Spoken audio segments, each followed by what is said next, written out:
your knowledge to test and battle it out with the best. To bring out the best in you, Unacademy Combat is the most competitive, gamified contest for date till date, with the best of the questions by best educators. with detailed video solutions from top educators right after each contest. Combat live with peers to get real-time rankings and win big. Participate in every contest to improve your ratings. Challenging contests every fortnight or alternate Sunday. Live ranking after every question. Big rewards for top rankers. Your passion to crack GATE deserves this. Your hard work towards your dream deserves this. Fuel your inner fire for the ultimate GATE challenge. Unacademy Combat. Register now.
Okay, so hello everyone and welcome to Unacademy. Voice skill, please let me know.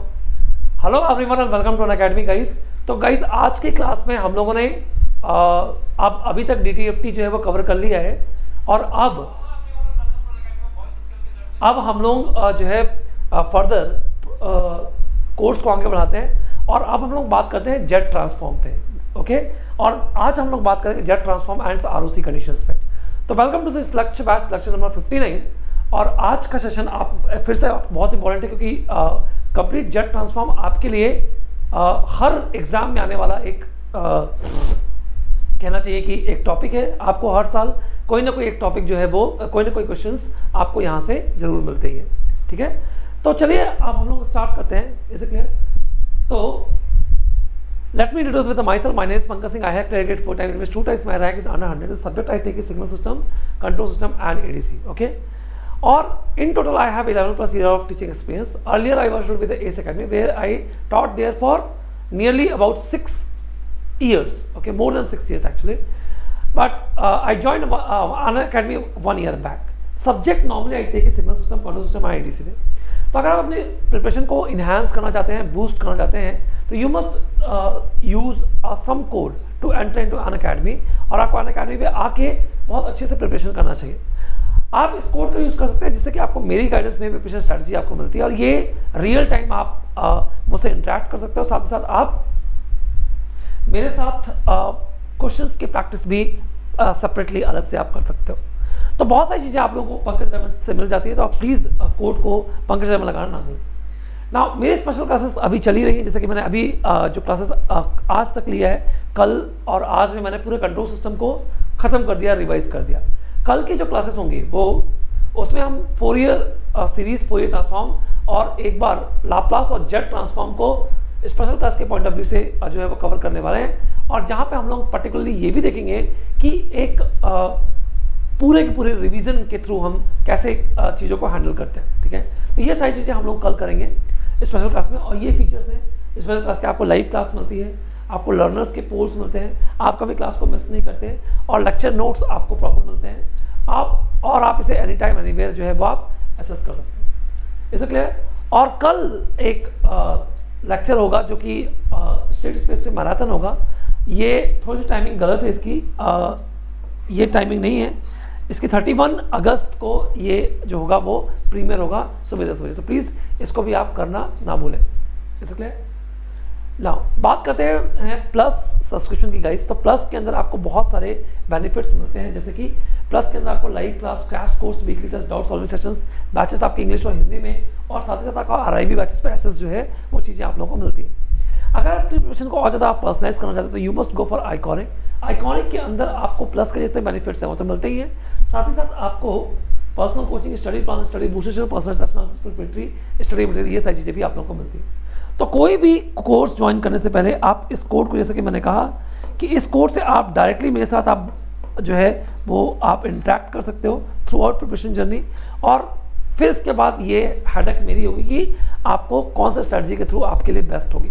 ये सब कुछ मैं आपको through out जो होगा वो plan करूँगा। ठीक है, तो पंकज डायमंड आप जरूर लगाएं ना। अनअकैडमी प्लस के अंदर देखो बहुत सारे फायदे हैं जो कि यूट्यूब में नहीं है। यहाँ पे आपको सबसे बड़ी बात कॉम्पिटिटिव इन्वायरमेंट मिलता है, यहाँ पे ऐसा इन्वायरमेंट नहीं मिलता। रीज़न नहीं कि यहाँ पे स्पैमिंग बहुत होती है, यहाँ पे नहीं होती, यहाँ पे सीरियस स्टूडेंट्स होते हैं। क्लासरूम इन्वायरमेंट आपको मिलता है, 2 सब्जेक्ट एक साथ चलते हैं, कई सारी चीज़ें आप लोगों को यहाँ पे मिलती है। तो प्लस पे मेरा कोर्स आ रहा है 15 सितंबर को, कंट्रोल सिस्टम का कॉम्प्रिहेंसिव, जहाँ पर नियरली 130 आवर्स में मैं जो है पूरा का पूरा कंट्रोल सिस्टम कवर करने वाला हूँ। तो गाइस एक बहुत ऑसम कोर्स जो है वो होने वाला है, specially second year, third year में जो है उनके लिए, और जो अभी 22 भी देना चाहते हैं उनके लिए भी, क्योंकि ये कोर्स आपका 24 नवंबर को ख़त्म हो जाएगा। तो आप बहुत सारे क्वेश्चंस के प्रैक्टिस मेरे साथ कर सकते हैं। नियरली अबाउट हम लोग मोर देन 400-500 प्रॉब्लम्स को प्रैक्टिस करेंगे इस पूरे टेन्योर में, और आप जानते हैं कि मेरे प्रॉब्लम्स का लेवल कैसा होता है, वो सारे अच्छे प्रॉब्लम्स होंगे। रिकॉर्डेड वीडियोज़ में आपको लेक्चर्स केवल मिलेंगे, सपोर्ट नहीं मिलेगा, इसलिए ये बेस्ड है। तो गाइस ये फीस देखो, आइकॉनिक की ये फीस है फर्स्ट ऑफ ऑल, तो आपको 2775 पर मंथ पे पड़ती है। इसमें भी अगर आप मेरा कोड लगाते हो तो आप नियरली अबाउट 10% को आपको ऑफ मिल जाता है, 2700 रुपये। और प्लस में अगर आप देखें तो 1837 पर मंथ पड़ता है, और ऑफ मिल जाता है 10% का अगर आप कोड लगाते हो पंकज डायमंड। तो बस इस कोड को कभी मत भूलिए, इस कोड को लगाइए, और कोई भी डिस्काउंट से रिलेटेड डाउट हो तो आप अनअकैडमी के अंदर आप मुझे पर्सनल मैसेज भी कर सकते हैं। इसलिए ये टॉप लेवल की फैकल्टी से 2 IR1 है, 25 ईयर से ज़्यादा का एक्सपीरियंस है इन 2 फैकल्टीज़ को, और मैं हूँ, विशाल सर है, वरुण श्रीवास्तव सर है, भीमा शंकर सर है, जो कि आपको किसी भी टाइम पे हेल्प करने के लिए तैयार रहते हैं। तो ये नए बैच स्टार्ट हुए थे, 25 अगस्त को ये बैच स्टार्ट हुआ था सिग्नल सिस्टम का, और ये इलेक्ट्रिकल इसी के लिए, और ये जनरल स्टडीज़ के लिए बैच ESC में स्टार्ट हुआ था, इंजीनियरिंग सेफ्टी का, जो सर कुमार पांडे सर ने लिया था, है ना। तो आप जो है इन बैचेस को एक्सेस कर सकते हैं, और मेरा भी बैच, जैसे कि मैंने कहा कि अभी लेटेस्ट में 15 सितंबर को मेरा बैच आएगा कंट्रोल सिस्टम का, तो आप बिल्कुल उसको भी देख सकते हैं। ठीक है, सेकंड अगला जो कॉम्बैट होगा वो नेक्स्ट संडे को होगा, और उस संडे को, ये 29 अगस्त का है, उस संडे को कॉम्बैट में 60 मिनट में 20 क्वेश्चन करने होंगे, और अगर आपको अच्छी रैंक आपकी आती है तो ये तो स्कॉलरशिप है ही, साथ ही साथ अगर आप स्कॉलरशिप के पीछे ना भागें, आप अपने आप को टेस्ट करने के लिए भी अनअकैडमी कॉम्बैट आप दे सकते हो। ठीक है, तो चलिए लोग स्टार्ट करते हैं। आज का जो मेरा टॉपिक है वो ये है, fundamental of jet transform and it's ROC condition. चलिए एंड ROC कंडीशन। चलिए स्टार्ट करते हैं। बहुत ध्यान देखिए, हमने अभी तक क्या पढ़ा है। हमने पढ़ा कि हमारे पास एक एक्सन था जिसका फोरियर ट्रांसफॉर्म था x of e to the power j omega D, है ना। जहां पे x of e to the power j omega d क्या था, it is summation n is equal to minus infinity to infinity f, और ये है xn और z to the power minus n, xn e to the power minus of j omega d n। Okay, और जैसे कि अगर मैं आपसे कहूं कि मेरे पास let's say 1/2 raise to power n u1 एक सिग्नल है डिस्क्रीट में, तो इसका जो x e to power j omega d होगा वो क्या होगा, it's 1/1 minus of 1/2 e to the power minus of j omega d, जिसका आपने मैग्नीट्यूड और फेज स्पेक्ट्रम अगर आपको याद हो तो मैंने इस तरीके से प्लॉट किया था। ठीक है, तो इसका जो मैग्नीट्यूड स्पेक्ट्रम था ये और फेज स्पेक्ट्रम था ये कुछ ऐसा हम लोगों ने प्लॉट किया था, है ना। ये था -पाई और ये था पाई, और सिमिलरली हम लोगों ने इसका फेज स्पेक्ट्रम भी प्लॉट किया था, कुछ ऐसा आया था अगर आपको याद हो तो।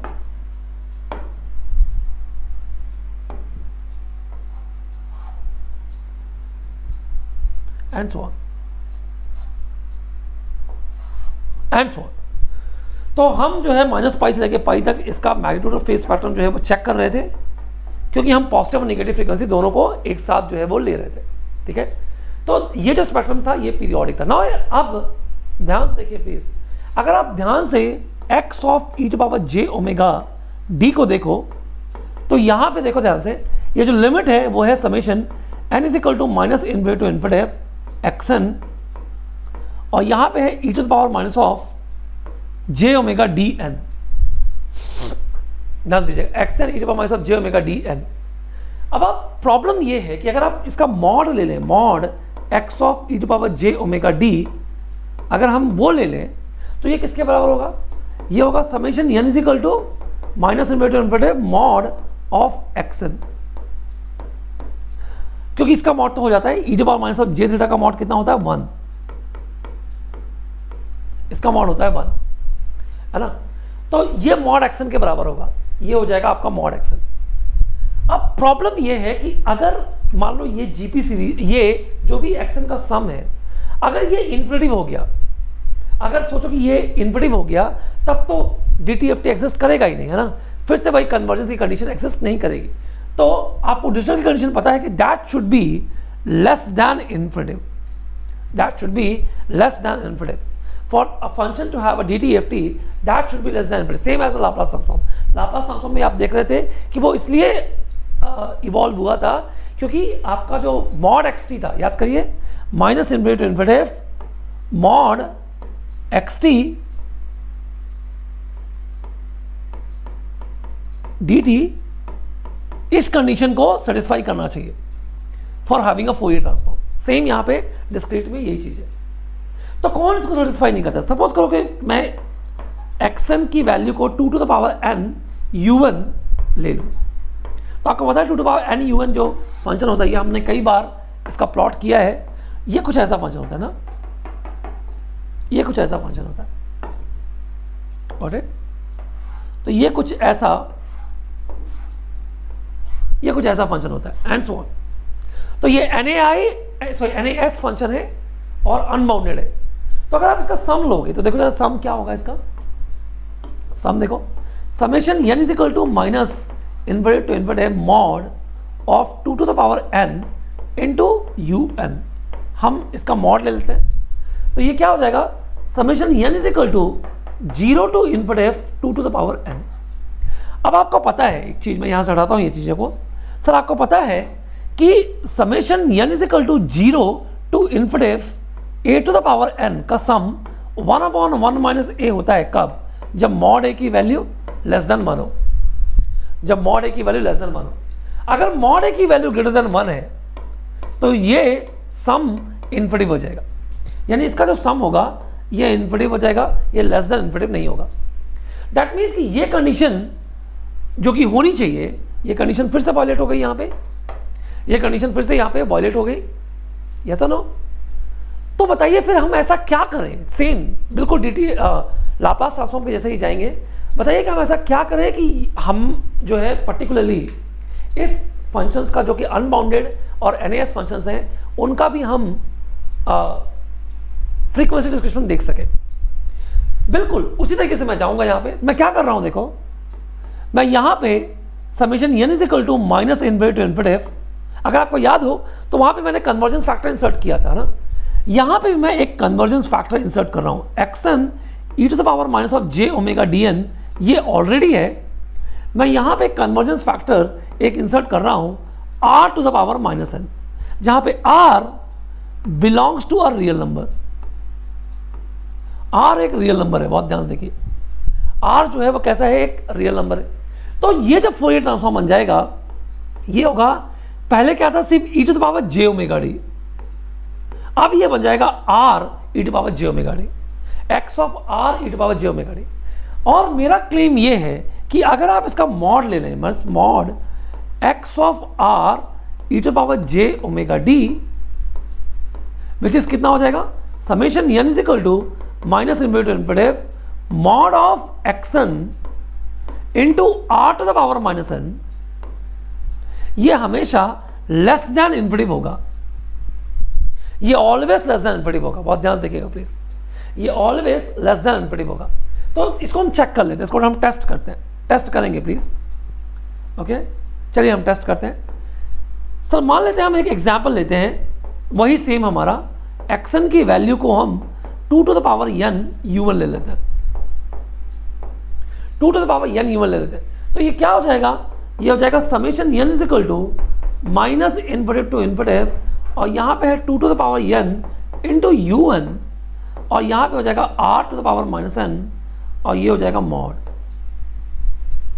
u1 से लिमिट चेंज हो जाएगी गाइस, u1 से जो होगा वो लिमिट चेंज हो जाएगी। तो ये क्या हो जाएगा, ये हो जाएगा summation n is equal to 0 to infinity two n r to the power minus n, ये हो जाएगा,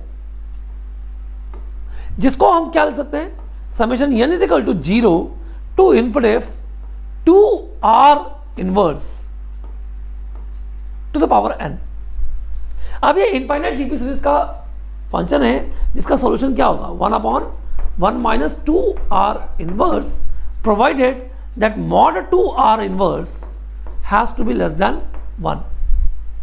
तो मॉड 2r इनवर्स जो होना चाहिए वो क्या होना चाहिए, लेस देन 1 होना चाहिए। मतलब क्या सर, अगर मैं mod xr e to the power j omega d देखूं तो देखो जरा, r का मल्टीप्लाई कर देता हूं दोनों साइड पे, तो ये हो जाएगा r by r minus 2 for mod r has to be greater than 2।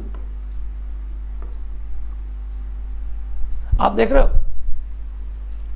इसका ये मतलब है कि ये अब जो सम पहले इंफिनिटी हो रहा था, देखो ये सम पहले इंफिनिटी हो रहा था, ये सम अब फाइनाइट हो रहा है। बस आपको r की वैल्यू सेलेक्ट करनी है, r की वैल्यू मैं यहां पर रियल सेलेक्ट कर रहा हूं, r की वैल्यू रियल लेकिन 2 से बड़ी, कोई सी भी 2 से बड़ी सेलेक्ट कर रहा हूं मैं।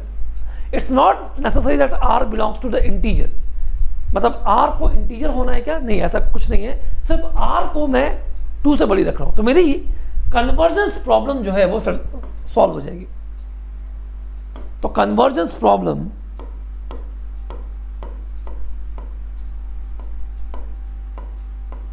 Problems rectified.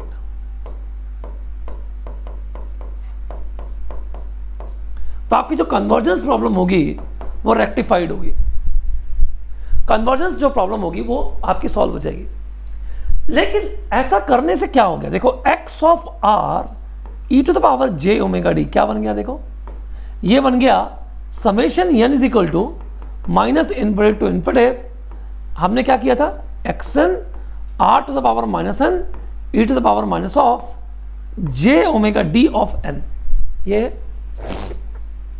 तो हम क्या कर रहे हैं, देखो हम कर रहे हैं x of r e to the power j omega d को हम लिख लेते हैं summation n is equal to minus infinity to infinity, और यहां पे है xn और यहां पे है r e to the power j omega d to the power minus n।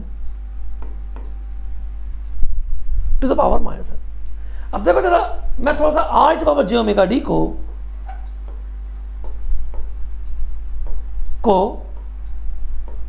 थोड़ा अलग से लेता हूं। आपको लगता है कि सर्कल की इक्वेशन है, तो अगर अब मैं एक सर्कल बनाऊं, बहुत ध्यान से देखिएगा प्लीज, अगर मैं एक सर्कल बनाऊं, ओके, ये मान लो सर्कल है, ठीक है,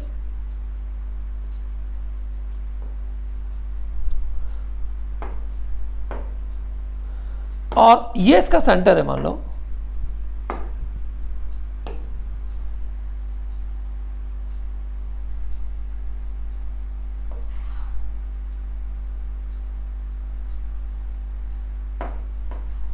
ये इसका सेंटर। तो बहुत ध्यान से देखो आप, ये है r, ये एक्चुअली में r रेडियस है, और अभी भी आपका जो ओमेगा d है वो यहीं वेरी कर रहा है। देखो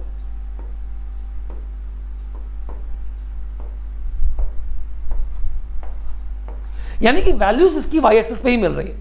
तो ये ओमेगा डी वेरिएशन है, ओमेगा डी वैरीज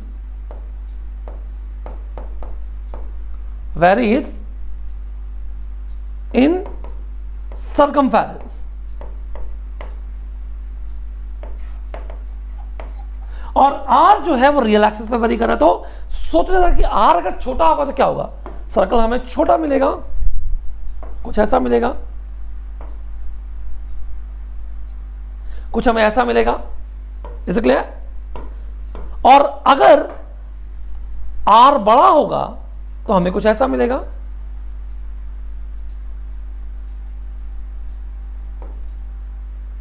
ये कुछ ऐसा मिलेगा। Got it?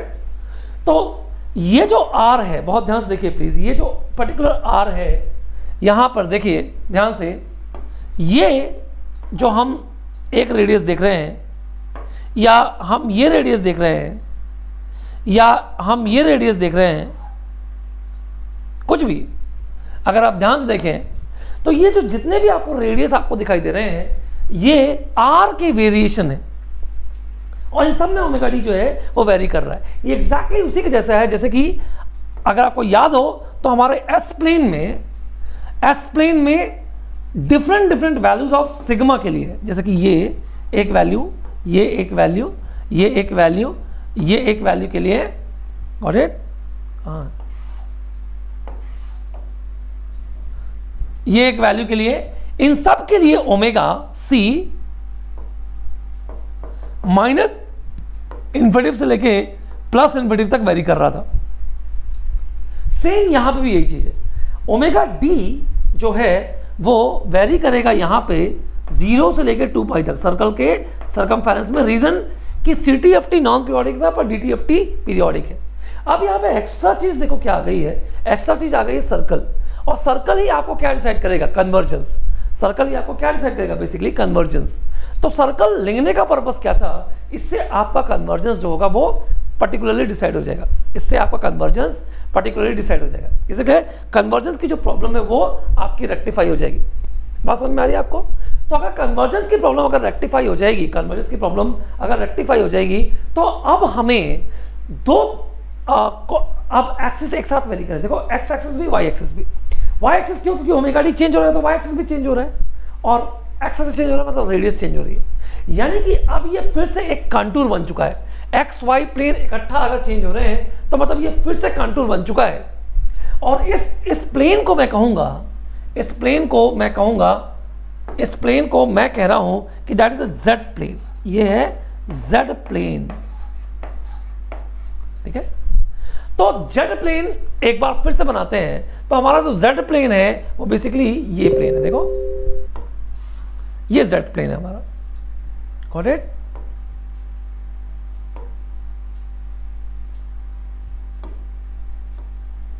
ये हमारा जेड प्लेन है, जहां पर बेसिकली आर हमारा यहां है, आर हमारा यहां है, तो आर हमारा यहां है आर हमारा यहां है और ये इस तरीके से आर जो है वो वेरी हो रहा है और ओमेगा डी हमारा यहां वेरी हो रहा है।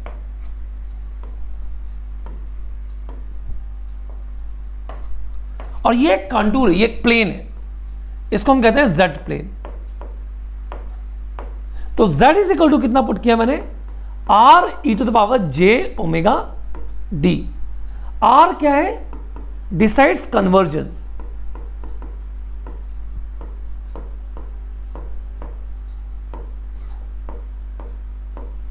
और ओमेगा डी क्या होगा, डिसाइड्स फ्रीक्वेंसी डिस्क्रिप्शन।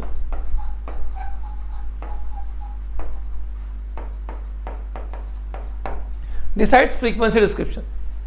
बात समझ में आ रही है आपको? तो ये कन्वर्जेंस आपको दे रहा है, ये फ्रीक्वेंसी डिस्क्रिप्शन आपको पर्टिकुलरली प्रोवाइड कर रहा है।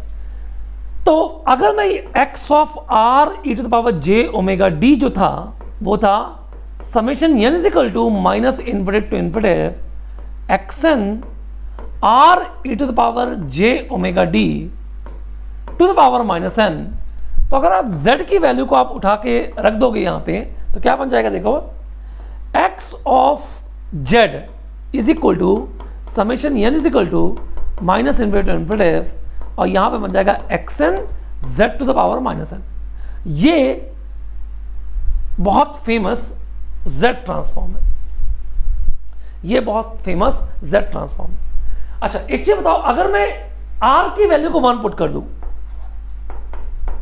r की वैल्यू को अगर मैं 1 पुट कर दूं तो ये वापस से DTFT में कन्वर्ट हो जाएगा। मतलब r इज इक्वल टू 1, जब रेडियस आपकी फिक्स थी तो वो DTFT सर्कल था। तो अगर मैं DTFT सर्कल बनाऊं, बहुत ध्यान से देखिएगा प्लीज, DTFT सर्कल बनाऊं तो ये DTFT सर्कल है गाइस। इसको थोड़ा सा मैं कलर चेंज कर देता हूं और ये DTFT सर्कल है। तो बेसिकली ये इस जगह पे r की वैल्यू कितनी है, 1।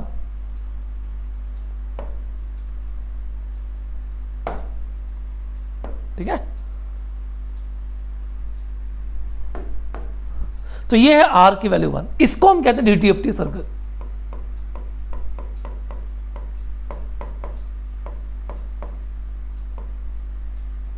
तो ये हमारा है DTFT circle. Same in the same way this is j omega axis, तो ये हमारा था CTFT axis, exactly in the same way, j omega axis है सेम। सिग्मा की वैल्यू यहां पे क्या है, 0। सेम एग्जैक्टली यहां पे ये एक DTFT सर्कल है, ऐसा क्लियर? तो कई सारे रेडियस हो सकते हैं। तो r की रेंज कहां से कहां तक होगी, देखो r की रेंज होगी 0 से लेके इंफिनिटी तक। तो रेडियस 0 सर्कल का हो सकता है और इन्फिनिटी रेडियस का सर्कल हो सकता है। ओमेगा डी की रेंज कहां से कहां तक होगी, r is equal to 1 is DTFT circle. Omega d की रेंज कहां से कहां तक होगी, 0 से लेके 2 पाई तक, 0 से लेके 2 पाई तक। ऐसे तो 0 से स्टार्ट करिए और 2 पाई तक घूम जाइए, ऐसा क्लियर? तो ये इस टाइप से आपका जेड प्लेन। यही रीजन था कि मैंने DTFT पे ये जो सर्कल जो हम लोगों ने फॉर्म किया था ये मैंने बहुत एम्फेसाइज किया था, ये बहुत ज़्यादा एम्फेसाइज किया था, ऐसे क्लियर है? क्योंकि आपको ये चीज़ क्लियर होनी चाहिए कि हाँ जेड ट्रांसफॉर्म पे जो ROC होती है वो सर्कल होती है। ये चीज़ बहुत ज़्यादा इंपॉर्टेंट है प्लीज़। तो आपको ये चीज़ बिल्कुल बहुत अच्छे से क्लियर होनी चाहिए कि जेड ट्रांसफॉर्म पे जो ROC होती है वो सर्कल होती है। तो सर्कल कहाँ से आती है, बेसिकली यहीं से आती है। ठीक है, क्लियर? अब देखो जरा XZ क्या था, same XZ is a polynomial PZ over QZ, exactly उसी की जैसे PZ ओवर QZ। मतलब इसको हम ले सकते हैं Z minus Z1, Z minus Z2 dash dash dash Z minus ZM upon Z minus P1, Z minus P2, Z minus p n, जहां पे अगर मैं Z1 comma Z2 comma dash dash dash up to Zn put कर दूं तो मेरा जो XZ होगा वो टेंडिंग टुवर्ड जीरो हो जाएगा। दैट मीन्स कि ये कहलाते हैं zeros. In the same fashion अगर मैं P1 comma P2 up to Pn put कर दूं तो ये जो मेरा XZ होगा वो टेंडिंग टुवर्ड्स इन्फिनिटी होगा, मतलब ये कहलाएगा पोल्स। तो इसका ये मतलब है, देखिए बहुत ध्यान से, इसका ये मतलब है कि अगर मैं एक जेट प्लेन बना रहा हूं, देखो ऐसे क्लियर, तो मेरे पास जो मैपिंग होगी वो in terms of poles and zeros होगी, है ना, in terms of poles and zeros होगी। तो मेरे पोल यहां होंगे या यहां होंगे या कॉम्प्लेक्स के बाहर होंगे या जीरोस होंगे यहाँ पे या यहाँ होंगे पोल, सॉरी जीरोस, ये भी जीरोस हो सकते हैं, जीरोस यहाँ पे भी हो सकते हैं, जीरोस यहाँ पे भी हो सकते हैं, सॉरी जीरो यहाँ पे भी हो सकते हैं, जीरो यहाँ पे भी हो सकते हैं, कहीं पे भी जीरोस ऑरिजिन पे भी हो सकता है, कहीं पे भी। तो पोल और जीरोस की मैपिंग जैसे हम लोग एस-प्लेन पे पोल जीरोस मैप कर रहे थे, बिल्कुल एग्जैक्टली उसी के जैसे जेड प्लेन पे भी हम पोल जीरोस की क्या करते हैं, मैपिंग करते हैं। ऐसा क्लियर? तो ये एक्स-जेड एक क्या है, एक numerator polynomial over denominator polynomial है। ऐसा क्लियर? ये कंटीन्यूअस फंक्शन है जेड पे, कंटीन्यूअस फंक्शन है किस पर, Z. X-Z is a continuous function on Z, x-Z is continuous function on Z.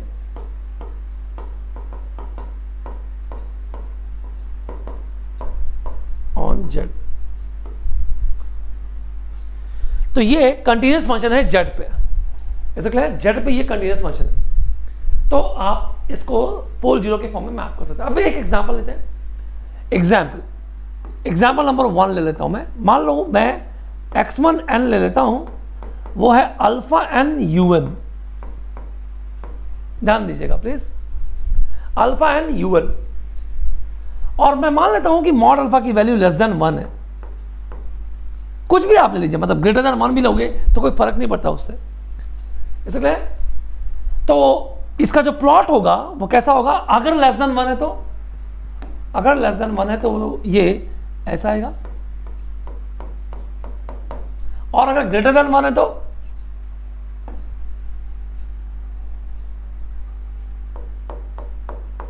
ऐसा आएगा। आप समझ रहे हो? मैं ये कह रहा हूं कि अगर लेस देन 1 है तो ये ऐसा आएगा, पर ग्रेटर देन 1 पे ये अनबाउंडेड चला जाएगा। चलो इसका हम जेड ट्रांसफॉर्म निकालते हैं। तो हमारा जो एक्स जेड होगा वो क्या होगा बताओ, X Z is summation N is equal to minus infinity to infinity कितना, that is X N into Z to the power minus N, X N into Z to the power minus N, यही है summation N is equal to minus infinity to infinity X N Z to the power minus N. अब अगर मैं x Z को देखूं तो मेरा x Z क्या होगा, it is summation n is equal to minus infinity to infinity, और ये है alpha n into U N, और ये है z to the power minus N. U N will change the limit, तो ये क्या हो जाएगा बताओ, summation n is equal to 0 to infinity, और यहां पर हो जाएगा alpha z inverse to the power n। तो बताओ इसका एक्स जेड क्या होगा, इसका जो एक्स जेड होगा वो क्या होगा, come on it is 1/1 minus of alpha Z inverse, लेकिन कब, जब mod alpha Z inverse has to be less than 1। Infinite GP series के एक्सटेंशन की कंडीशन यही होती है, mod of alpha Z inverse has to be less than 1। इसका मतलब ये हुआ कि मैं जेड का मल्टीप्लिकेशन कर देता हूं, so what is the X Z, X Z is Z by Z minus alpha for mod alpha by mod z has to be less than 1, or you will say that xz is equal to z by z minus of alpha for mod z greater than mod alpha। एक बार जरा mod z को resolve कर लेते, देखो जरा Z मैंने कहा कि R E to power J omega D है, दैट मीन्स कि मॉड जेड क्या होगा, आर, यानी कि इसकी रेडियस जो है वो मॉड अल्फा से क्या होनी चाहिए, बड़ी होनी चाहिए ना। तो हम बनाते हैं जरा एक सर्कल, ये सर्कल हमने बनाया और हमने जो है बेसिकली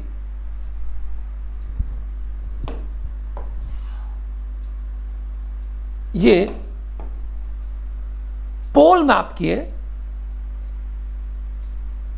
पोल जो है वो मैप किए कहां पे,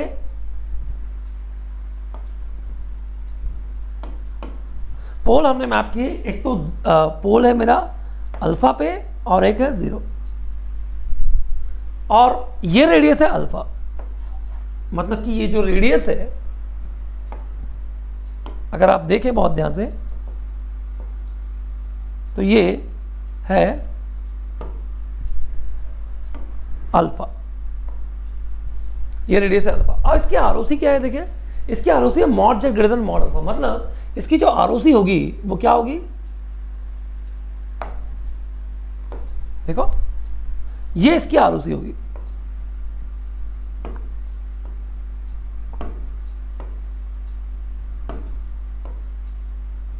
मतलब ये वो पॉइंट है जहां पे ये कन्वर्ज करेगा, है ना।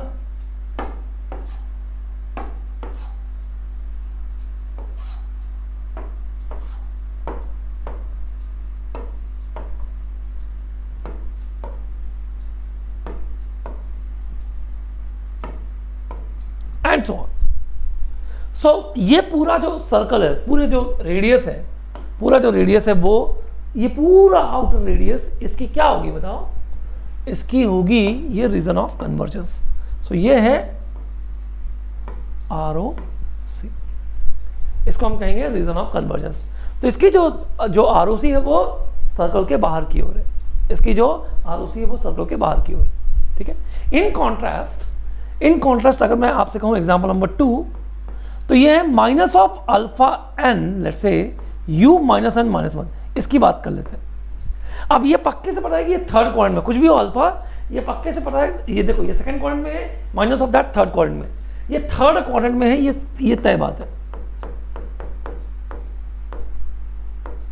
चलो उसका जेड ट्रांसफॉर्म निकालते हैं, ये है xn मान लो, तो मेरा जो xz होगा वो क्या होगा, देखो it is summation n is equal to minus infinity to infinity xn into Z to the power minus n, xn into Z to the power minus n। तो ये क्या हो जाएगा बताओ, xz is equal to summation n is equal to minus infinity to infinity, minus बाहर ले लेता हूँ, alpha to the power n u minus n minus 1 और z to the power minus n। u minus n minus 1 से limit change हो जाएगी, तो मेरा जो xz हो जाएगा वो क्या होगा, summation n is equal to minus infinity to minus 1 और यहाँ है माइनस, और यहाँ पे है अल्फा n और z to the power minus n। अब देखो ध्यान से, इस पर मैं n की वैल्यू को माइनस 1 से रिप्लेस कर देता हूँ, n की वैल्यू को मैं माइनस 1 से रिप्लेस कर दूंगा, तो देखो ये लिमिट, ये वैल्यू चेंज हो जाएगी, ये प्लस n हो जाएगा और लिमिट चेंज हो जाएगा ये यहाँ पे। तो बताओ मुझे क्या हो जाएगा, ये xz इज इक्वल टू, ये हो जाएगा minus of summation n is equal to 1 to infinity, और यहां पे हो जाएगा alpha minus n z to the power n। कर सकते हैं सब, बिल्कुल। अब आप देखो बहुत ध्यान से, मैं इस xz को summation minus n is equal to 1 to infinity है अल्फा इनवर्स z कॉमन ले लिया मैंने n। अब देखो मेरे पास एक चीज आपने पढ़ी होगी, अभी भी मैंने आपको बताई कि summation n is equal to 0 to infinity a to the power n को हम लिखते हैं 1/1 माइनस a, है ना। पर यहाँ पे तो लिमिट 1 से है, तो हम कैसे करें इसको, हम क्या कर देते हैं, यहाँ पे -1 कर देते हैं, यहाँ पे -1 कर देते हैं, और यहाँ पे हम +1 कर देते हैं। आपने ये सब कक्षा 11 में खूब किया होगा, ऐसा ना, -1 और +1। तो इससे क्या हो जाएगा बताओ, हमारा जो xz आएगा वो होगा minus summation n is equal to 0 to infinity alpha inverse z to the power n plus 1। अब ध्यान से देखो, क्या हम इसको ऐसा ले सकते हैं, हम कॉमन ले लेते हैं X Z is minus alpha inverse Z, हमने कॉमन ले लिया, summation N is equal to 0 to infinity और alpha inverse Z to the power N. अब ये हमारे स्टैंडर्ड फॉर्म में आ गया, अब ये हमारे स्टैंडर्ड फॉर्म में आ चुका है ना। तो बताइए इसका एक्स जेड क्या होगा, जो एक्स जेड होगा वो होगा minus of alpha inverse Z upon 1 minus of alpha inverse Z provided alpha inverse Z has to be less than 1। जरा alpha inverse Z minus common ले लीजिए, तो इसको हम ले सकते हैं it is 1 upon 1 minus of alpha Z inverse for mod Z by mod alpha should be less than 1। मैंने minus alpha inverse Z common ले लिया, तो 1 बाय, तो ये माइनस कॉमन लेते पहले, तो alpha inverse Z by alpha inverse Z 1 हो जाएगा और 1 by alpha inverse Z alpha Z inverse हो जाएगा। तो ये क्या हो जाएगा बताओ, X Z is equal to, ये हो जाएगा जेड से मल्टीप्लाई कर देते हैं Z upon Z minus of alpha, और ये हो जाएगा mod Z less than mod alpha. ये इसका जेड ट्रांसफॉर्म होगा। मतलब इस बार भी जो आपका सर्कल होगा ये कुछ ऐसा होगा,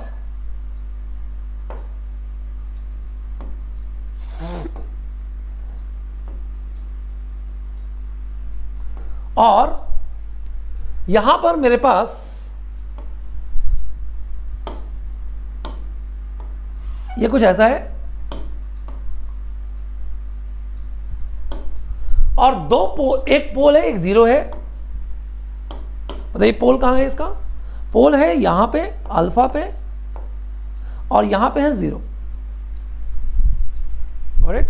लेकिन इस बार आरओसी मतलब इसका रेडियस बताओ जरा कितना है, इसका जो रेडियस है वो फिर से कितना है, कम ऑन, वो फिर से मेरा मॉड अल्फा है। तो ये मॉड अल्फा है, और लेकिन इस बार इसकी जो आरओसी आएगी वो क्या आएगी, देखो बहुत ध्यान से, आरओसी इनसाइड होगी इसकी। तो आरओसी जो होगी वो ऐसी होगी,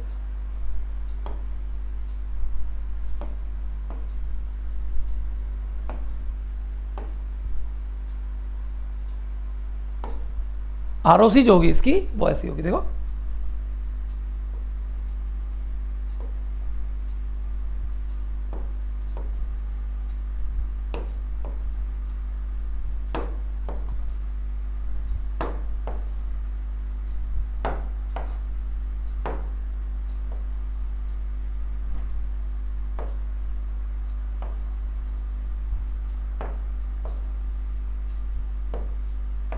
एंड सो आरओसी जो होगी वो इसकी इनर होगी, गॉट इट।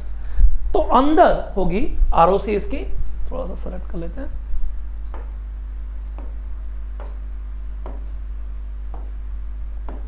So okay.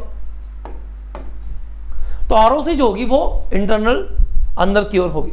बात समझ में आ रही है आपको।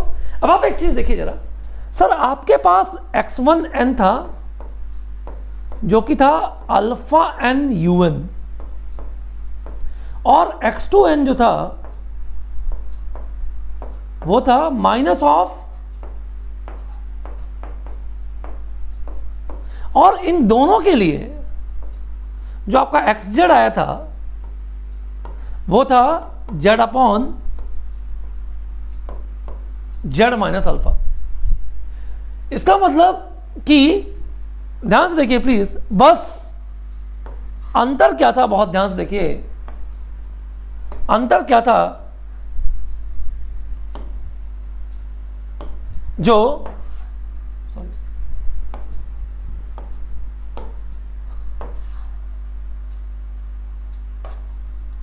ये देखिए ध्यान से, यहां रख देता हूं, चलो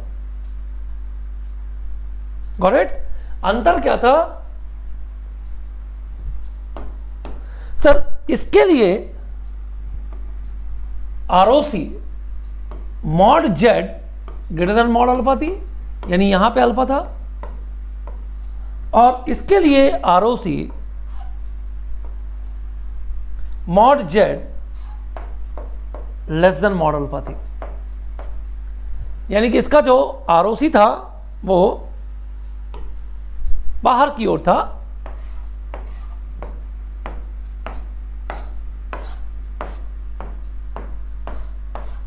और इसका जो आरओसी था वो अंदर की ओर था।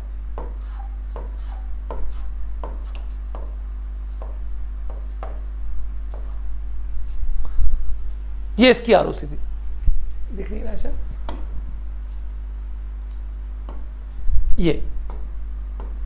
ये बाहर की ओर है,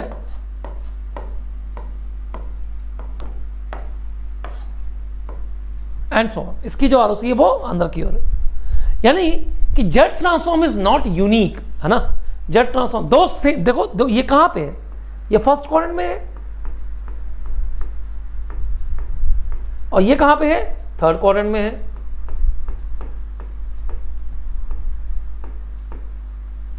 इसका क्या मतलब है, देखिए दो डिफरेंट फंक्शन के सेम जेट ट्रांसफॉर्म हो सकता है। यानी जेट ट्रांसफॉर्म जो है वो यूनिक नहीं होता। तो मैं लिख देता हूं यहां पे jet transform is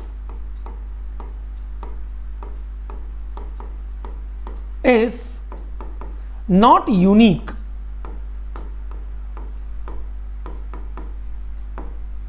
ROC makes it unique.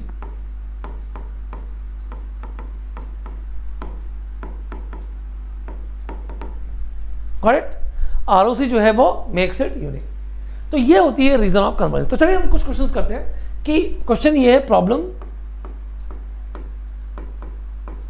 Find ROC of following.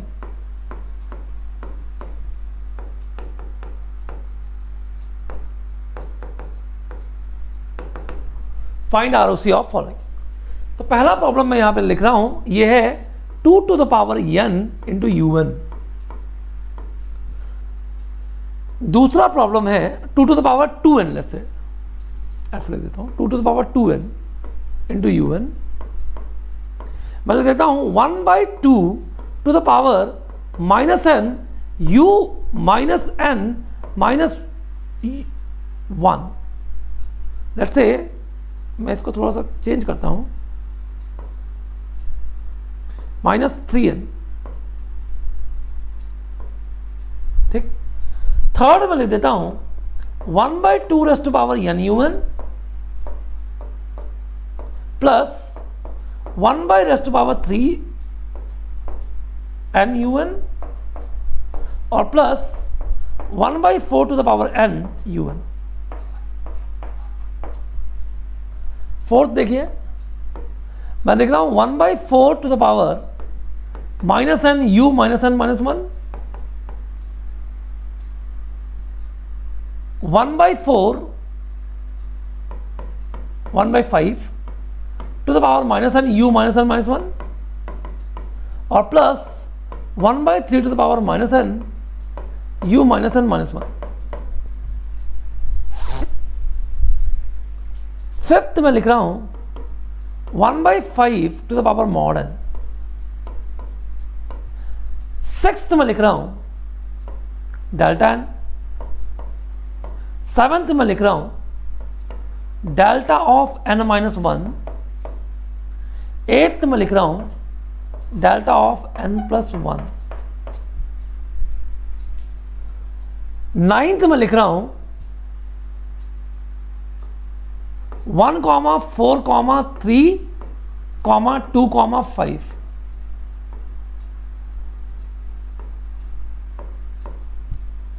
Tenth में लिख रहा हूं 1, 4, 3,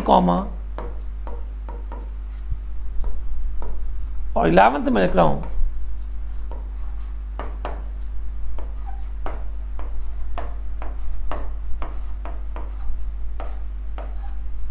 1, 4, 3, 2, 5।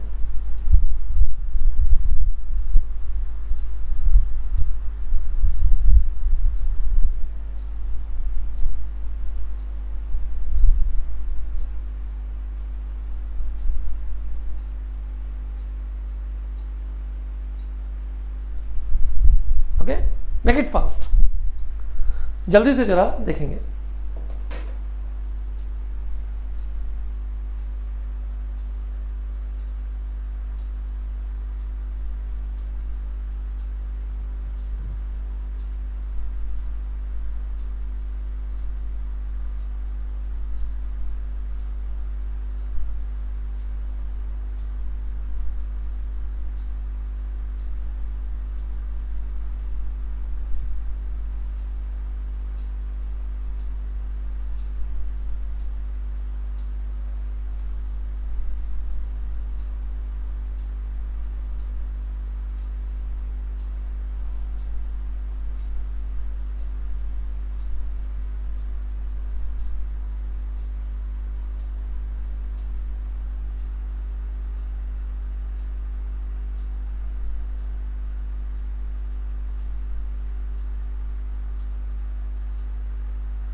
Make it fast.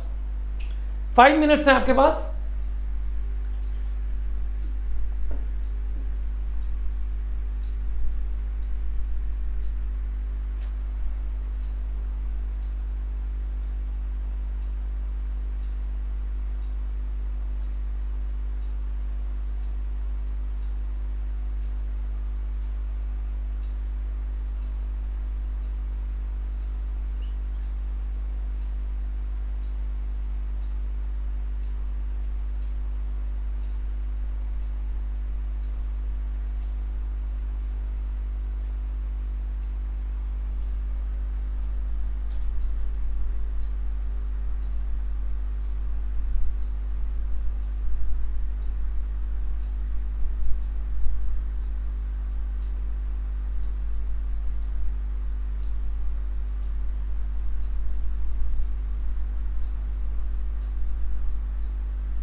Come on.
Okay let's start.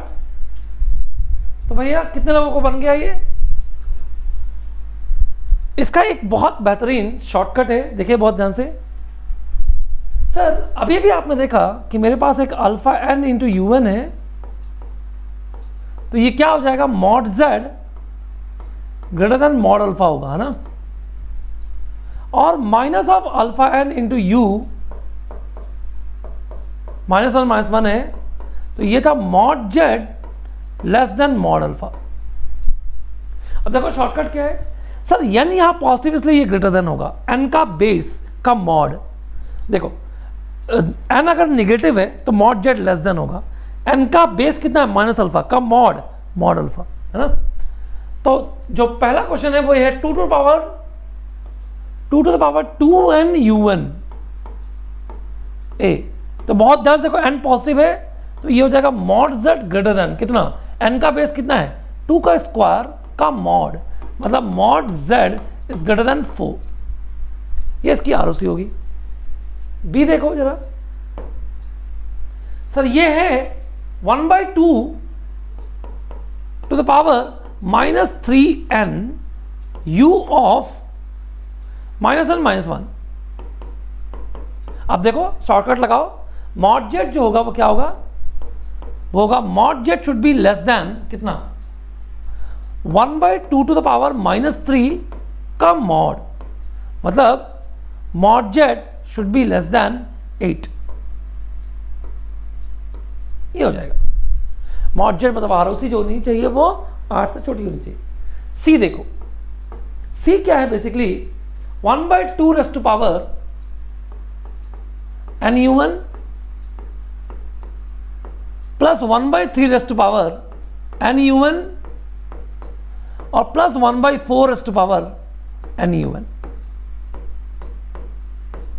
Got it. इसके लिए है ROC mod z greater than 1/2, इसके लिए है ROC mod z greater than 1/3, इसके लिए आरओसी है मॉड z ग्रेटर देन 1/4।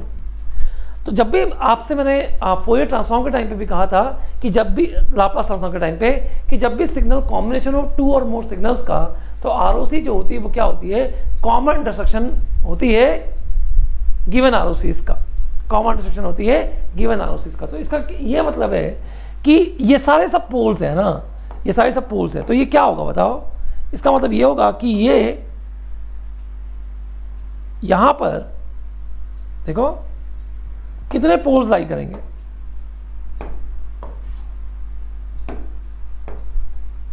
कितने पोल्स लाई करेंगे, देखो एक ये होगा 1/4,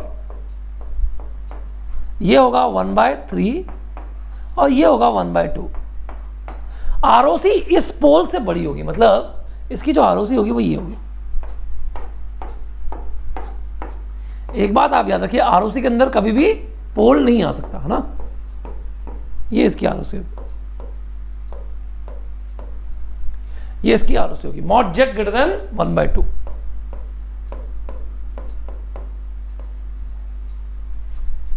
सिमिलरली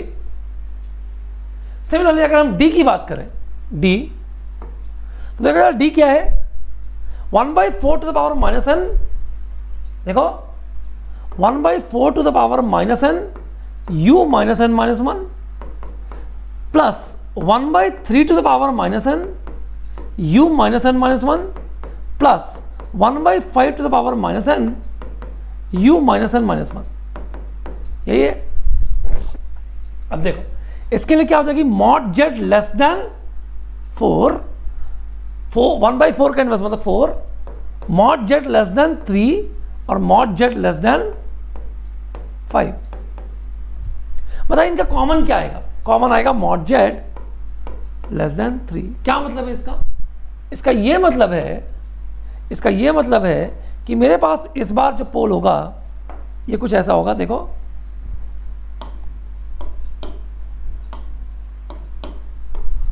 ये पोल्स होंगे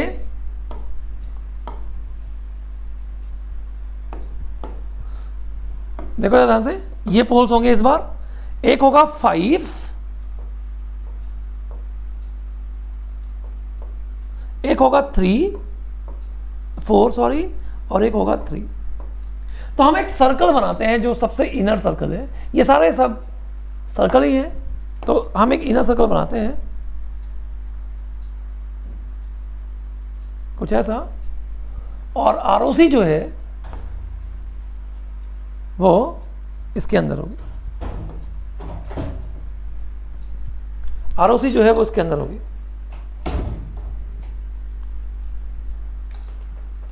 ओके,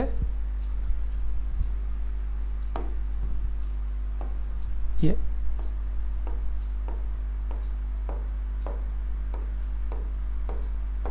तो inner to the inner most pole, inner to the inner most pole होगी, है ना।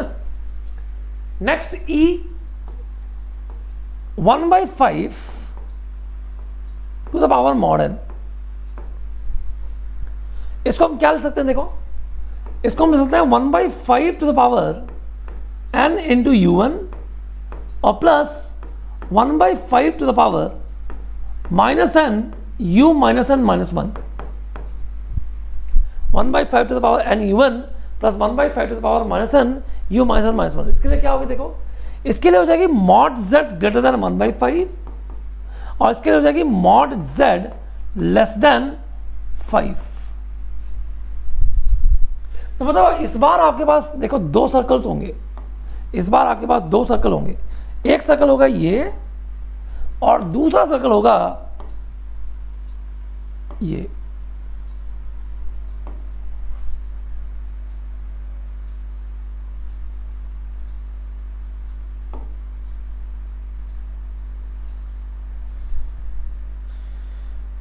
ये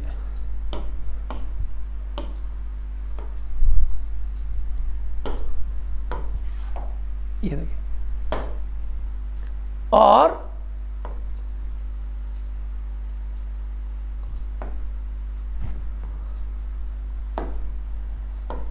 दो पोल होंगे, एक होगा 1/5 और एक होगा 5। आरओसी इन दोनों के बीच में होगी, आरओसी जो होगी वो इन दोनों के बीच में होगी, ऐसे।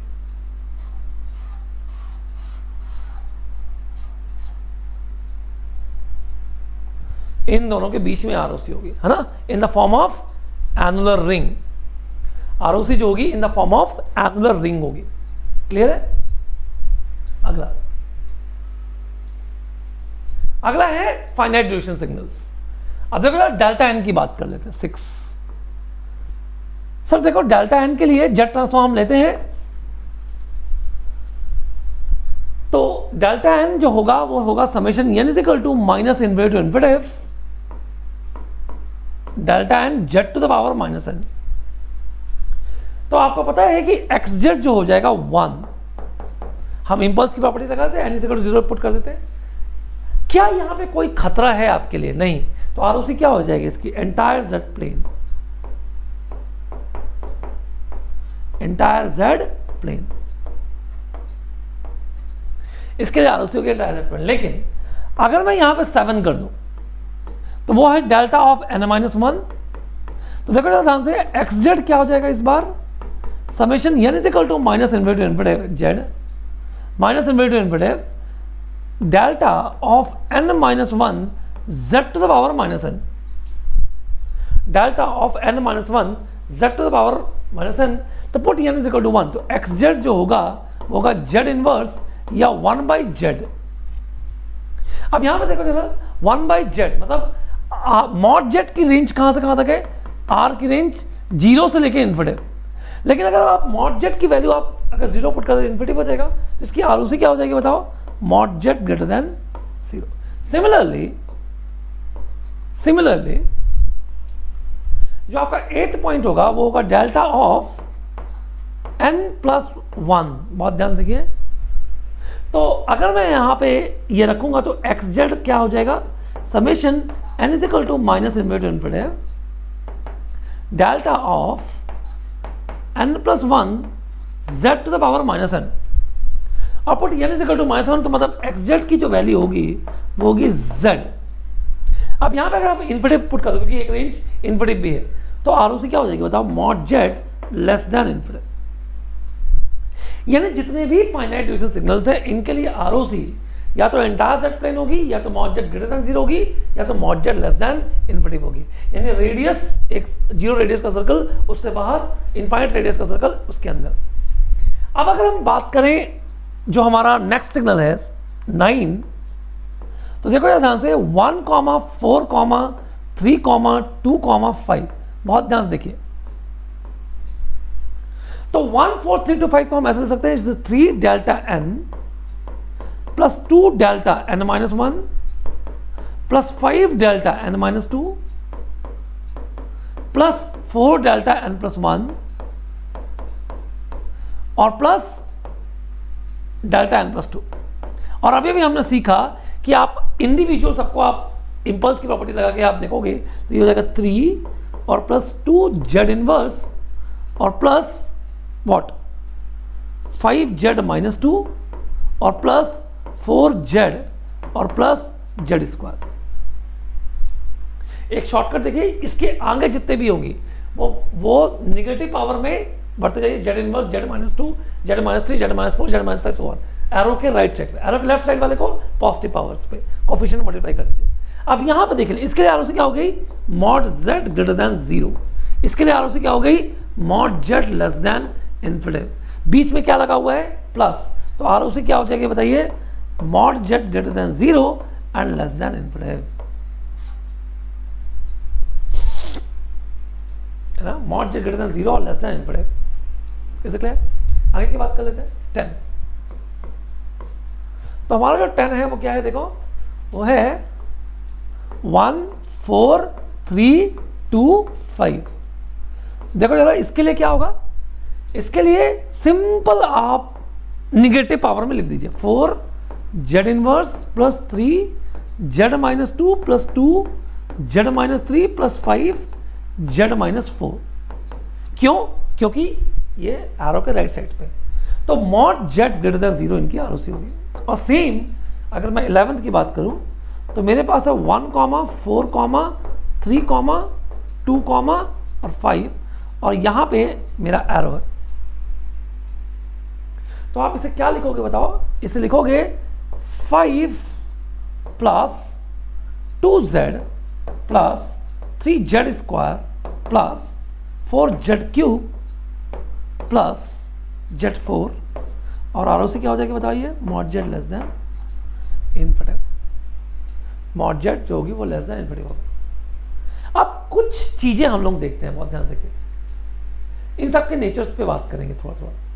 जरा इसको देखिए, सर ये प्योर कॉजल सीक्वेंस है और सब इनफाइनाइट ड्यूरेशन के सीक्वेंस है। सर पूरे इनफाइनाइट ड्यूरेशन के लिए, कॉजल सीक्वेंस के लिए आरओसी बाहर टू बाहर ऑफ अ सर्कल है। सर्कल के आउटर मोस्ट रेडियस कितना है 1/2, उसके भी बाहर है। अच्छा इसकी बात करो सर, ये एंटी कॉजल सीक्वेंस है u -1 -1, यहां तक तो आपको आप एकदम क्लियर रहना चाहिए कि ये एंटी कॉजल सीक्वेंस है। एंटी कॉजल सीक्वेंस के लिए आरओसी देखो inner to the inner most circle है, देखो बहुत ध्यान से। अच्छा और ये नॉन कॉजल सीक्वेंस है, ये राइट साइडेड, ये लेफ्ट साइडेड। तो इसके लिए आरओसी 2 रिंग के फॉर्म में, मतलब एनो रिंग के फॉर्म में। चलिए फाइनाइट ड्यूरेशन की बात करें, इसको देखो जरा से। सर इसके लिए ये कॉजल सीक्वेंस है, देखो फाइनाइट ड्यूरेशन, तो आरओसी होगी mod Z greater than 0। Sir ये एंटी कॉजल सीक्वेंस है तो mod Z less than infinity. और जो ये नॉन कॉजल सीक्वेंस है इसके लिए ROC mod Z greater than 0 less than infinity. क्या कुछ पॉइंट समझ में आ रहा है आपको? जब भी कभी भी आपके पास कॉजल सीक्वेंस होगा आरओसी हमेशा बाहर की ओर होगी। अगर वो इनफाइनाइट ड्यूरेशन की सीक्वेंस है, तो ROC outer to the outer most pole होगी। अगर वो फाइनाइट ड्यूरेशन की सीक्वेंस है तो मॉड जेड ग्रेटर देन 0 होगा। सिंपल सी बात है। लेकिन अगर मैं आपसे कह दूं कि मेरे पास एक एंटी कॉजल सीक्वेंस है, तो अगर वो इनफाइनाइट ड्यूरेशन की सीक्वेंस है तो आरओसी हमेशा अंदर की ओर होगी एंटी कॉजल के लिए। तो एंटी कॉजल के लिए आरओसी अंदर की ओर होगी, इनफाइनाइट ड्यूरेशन का है तो अंदर से अंदर की ओर। अगर 3-4 एंटी कॉजल सीक्वेंस का सीक्वेंस है तो अंदर से अंदर की ओर, मतलब inner to the inner most pole. और अगर मैं फाइनाइट ड्यूरेशन ले रहा हूं तो mod Z less than infinity. Finite duration के लिए तो आप mod Z greater than 0 less than infinity के अलावा और कोई आरओसी नहीं होगी। नॉन कॉजल के केस में बहुत इंटरेस्टिंग है। नॉन कॉजल के केस में आरओसी 2 सर्कल के बीच में होगी, R1 और R2। फाइनाइट ड्यूरेशन है तो R1 R2 फिक्स है, 0 इन्फिनिटी भी होगा। लेकिन इनफाइनाइट ड्यूरेशन है देखो तो आरओसी क्या है, मॉड जेड ग्रेटर देन 1/5 और लेस देन 5। यहां पे R1 ये है, R2 ये है। Got it? अब हम इन सब चीजों को लिख लेते हैं। देखो तो हमारे पास एक सीक्वेंस है कॉजल, इसके दो पार्ट हो सकते हैं। एक हो सकता है फाइनाइट ड्यूरेशन,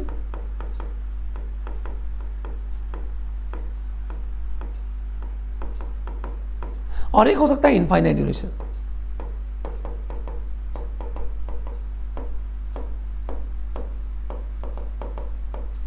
एक हो सकता है फाइनाइट ड्यूरेशन, एक हो सकता है इनफाइनाइट ड्यूरेशन। अगर ये फाइनाइट ड्यूरेशन का है तो मॉड जेड ग्रेटर देन 0, साफ साफ। और ये क्या होगा इसका?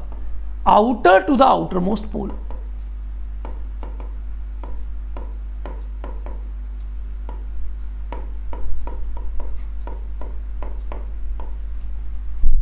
सिमिलरली अगर सीक्वेंस एंटी कॉजल है तो फिर से दो पॉसिबिलिटीज है। मैं एफ डी लिख दे रहा हूं और आई डी लिख दे रहा हूं। अगर ये एफ डी है तो साफ साफ mod Z less than infinitive, और ये है तो ये inner to innermost pole.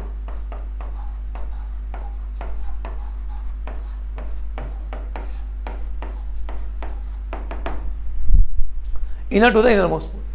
और नॉन कॉजल की अगर मैं बात कर दूं, नॉन कॉजल, तो फिर से यहां पे दो पॉसिबिलिटीज होंगी।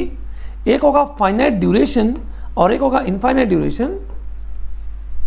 तो फाइनाइट ड्यूरेशन के केस में आरओसी क्या होगी? देखो, mod Z greater than 0 but less than infinitive. Mod Z greater than 0 but less than infinitive. इसके लिए mod Z greater then R1 और लेस देन R2 आपको निकालना पड़ेगा। तो बस आप सीक्वेंस देखिए कि ये फाइनाइट ड्यूरेशन है कि इनफाइनाइट ड्यूरेशन है, कॉजल है, नॉन कॉजल, एंटी कॉजल है, और आप खट्ट से इसके आरओसी निकालेंगे। मैं कुछ गेट के प्रॉब्लम्स आपको देता हूं, जरा इनकी आरओसीज बताइएगा। ठीक, मैं आरओसीज पूछ रहा हूं आपसे। फाइंड आरओसी, बस शॉर्टकट का यूज करिएगा। और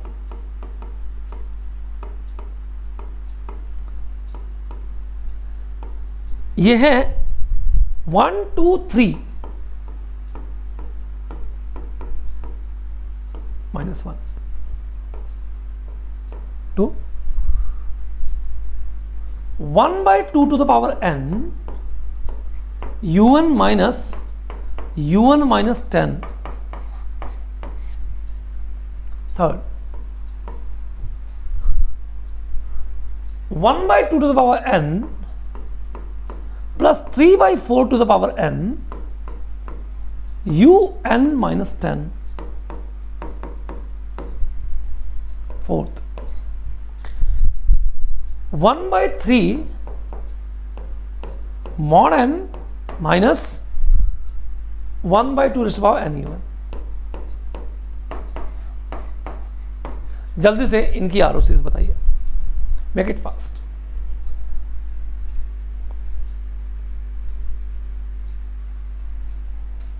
बिना पेन को पकड़े हुए आरओसी इनकी बताना है।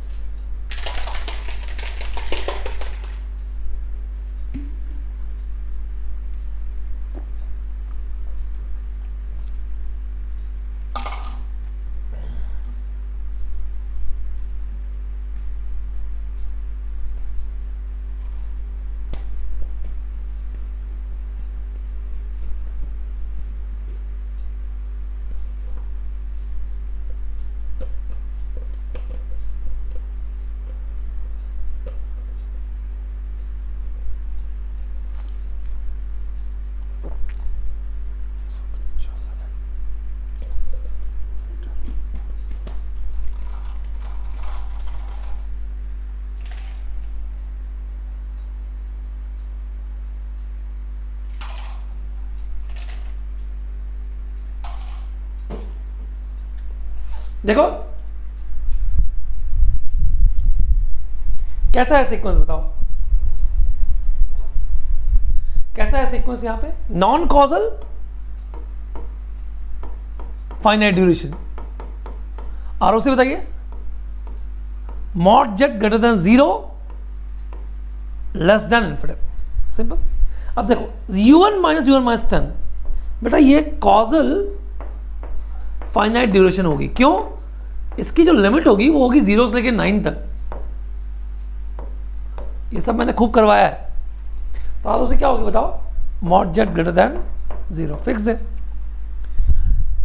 नेक्स्ट की बात करते हैं, लेकिन ये इस बार ये होगा 1/2 raise to power n u of n-10 और plus 3/4 to the power n u of n-10। बहुत ध्यान से देखिएगा प्लीज, u ऑफ n-10। तो इसके लिए क्या होगी, मॉड जेड ग्रेटर देन 1/2 और ये है मॉड जेड ग्रेटर देन 3/4 और ये कॉजल सीक्वेंस है। तो कॉजल के लिए ये infinite duration, causal plus infinite duration. तो आरओसी क्या होती है, outer to the outer most pole. कौन है सबसे बड़ा इसमें, ये 1/2 0.5, ये 0.75, मतलब नेट आरओसी क्या हो जाएगी बताओ, मॉड जेड ग्रेटर देन 3/4। ये इसकी आरओसी हो जाएगी। यहां पे देखो फोर्थ, सर ये जो 1/3 to the power mod n-1/2 to the power n-un है, हम इसको ऐसा लिख लेते हैं 1/3 to the power n-un minus 1/2 to the power n-un और plus 1/3 to the power minus n-u minus n-1। देखो causal infinite duration, ROC outside to the outer most pole, मतलब मॉड जेड ग्रेटर देन 1/2। इसके लिए mod Z less than 3। Sir right sided plus left sided मतलब non causal, तो ROC क्या होगा, intersection दोनों का, मतलब ROC क्या हो जाएगी बताइए, मॉड जेड ग्रेटर देन 1/2 और लेस देन 3। ROC जो होगी वो होगी मॉड जेड ग्रेटर देन 1/2 और लेस देन 3। तो हम इस तरीके से ये कह सकते हैं कि हम किसी भी सिग्नल्स की ROCs को फाइंड आउट कर सकते हैं। एक गेट का प्रॉब्लम और करेंगे। Let us consider xn which is -1 to the power n un और plus alpha n u minus n not. ठीक है, if valid jet transform exists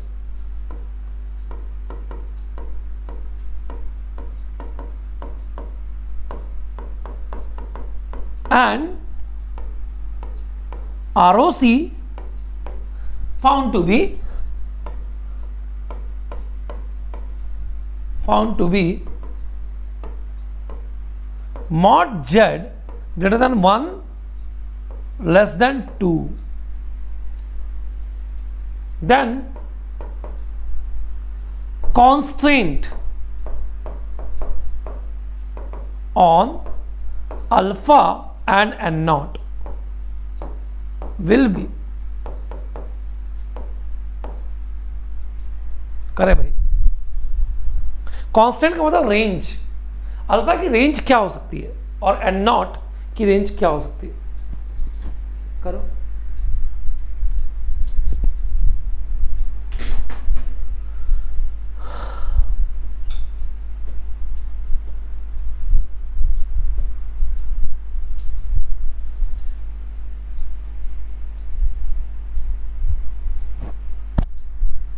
Make it fast.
बताइए भाई क्या होगा, देखो ध्यान से।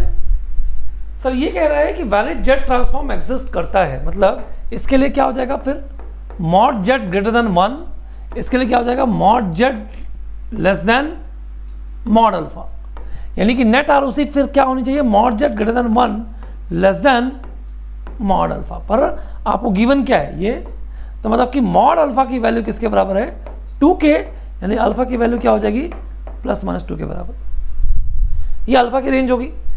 और देखो जरा आरओसी एन नॉट पे डिपेंडेंट नहीं है, आरओसी जो है वो आपका एन नॉट पे बिल्कुल भी डिपेंड नहीं करता है ना, तो n naught will be any value, will be any value. So इस तरीके से हमने देखा कि हम किसी भी फंक्शंस के आरओसीज को और जेड ट्रांसफॉर्म्स को इजीली फाइंड आउट कर सकते हैं गाइस, इज इट क्लियर। तो हम लोगों ने ये चीजें जो है बहुत अच्छे से देखी कि जेड ट्रांसफॉर्म क्या होता है, इज इट क्लियर। तो मैंने आपको बताया कन्वर्जेंस अगर आप प्रोवाइड करोगे तो जेड ट्रांसफॉर्म आपको मिलेगा। और इस तरीके से आप ये भी देख सकते हो कि किसी भी फंक्शंस के लिए हमने जेड ट्रांसफॉर्म किस तरीके से डिफाइन किया था और बेसिकली इसका क्या मतलब। अभी भी ये देखो पीरियोडिक ही है, बस इसके पास एक क्या आ गया कन्वर्जेंस जो है वो आ गया।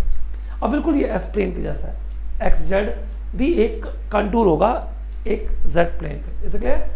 और फिर मैंने दो फंक्शंस के लिए जेड ट्रांसफॉर्म निकाला और उनकी आरओसीज भी डिफाइन की और ये बात प्रूव किया कि Z transform is not unique, what makes it unique is region of convergence, है ना, एंड सो ऑन। और फिर मैंने आरओसी निकालने का शॉर्टकट जो है वो आपको प्रोवाइड किया। तो हम ये कह सकते हैं कि हमने जेड ट्रांसफॉर्म का फंडामेंटल अभी देखा है। अब हम लोग अगली क्लास में क्या पढ़ने वाले हैं, अगली क्लास में हम लोग प्रॉपर्टीज ऑफ जेड ट्रांसफॉर्म में बात करेंगे और जेड ट्रांसफॉर्म की प्रॉपर्टीज को बहुत डिफरेंट लेवल पे ले जाके फिर कॉजलिटी और स्टेबिलिटी पे बात करेंगे। और इसके बाद जो है वो हम लेक्चर्स को हमारा जो जेड ट्रांसफॉर्म का जो लेक्चर होगा वो कंप्लीट हो जाएगा।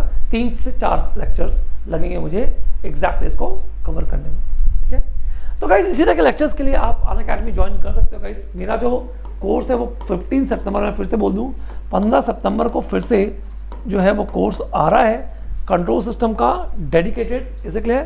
तो ये बहुत ही कॉम्प्रिहेंसिव कोर्स होगा, 130 घंटे में मैं आप लोगों को पूरा का पूरा कंट्रोल सिस्टम जो है वो कवर करने वाला हूँ। तो ये बहुत अच्छा कोर्स है, प्लीज़ आप जाएं और अनअकैडमी में आएँ और पंकज 11 का कोड का यूज़ करें आप प्लीज़, इज इट क्लियर। आप मुझे अनअकैडमी पे यहाँ पे फॉलो कर सकते हैं, देखिए आप मुझे अनअकैडमी पे इस जगह पे फॉलो कर सकते हैं। इस जगह पे आप अनअकैडमी में कोई भी मैसेज अगर आपको करना हो डिस्काउंट रिलेटेड या सब्सक्रिप्शन रिलेटेड या कैसा भी, तो आप मुझे बिल्कुल कर सकते हो। मैं आपको normally critics grade notes normally यहाँ पे प्रोवाइड कर देता हूँ, इज इट क्लियर।